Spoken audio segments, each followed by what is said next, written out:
Hey guys, আসসালামু আলাইকুম। আজকে আমি শেয়ার করছি আমাদের করিমপুরের ঐতিহ্যবাহী পেয়ারা মাখা। করিমপুরে গিয়েছিলাম কিছু কেনাকাটা করতে, কেনাকাটা করে ফেরার সময় নিয়েছিলাম পেয়ারা মাখা। ভাবলাম আপনাদের সাথে এই পেয়ারা মাখার ভিডিওটা শেয়ার করি, তাই কোনো কথা না বাড়িয়ে আমি ক্যামেরাটা চালু করে দিয়েছিলাম। তো প্রথমে পেয়ারাগুলোকে ভালোভাবে ধুয়ে কেটে নিল।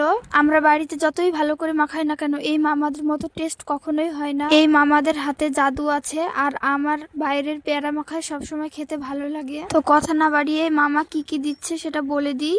তো ফার্স্টে দিয়ে দিল কাঁচা লঙ্কা বাটা, এরপরে দিয়েছে সিক্রেট মশলা, যেটা বলা যাবে না।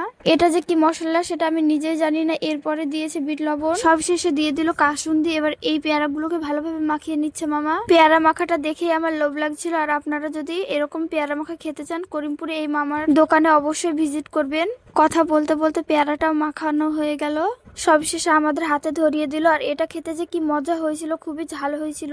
যাদের করিমপুরের আশেপাশে বাড়ি বা যারা কোনো দরকারি কাজে আসেন, তারা অবশ্যই এই মামার হাতের পেয়ারা মাখাটা ট্রাই করবেন। ভিডিওটি ভালো লাগলে লাইক করবেন।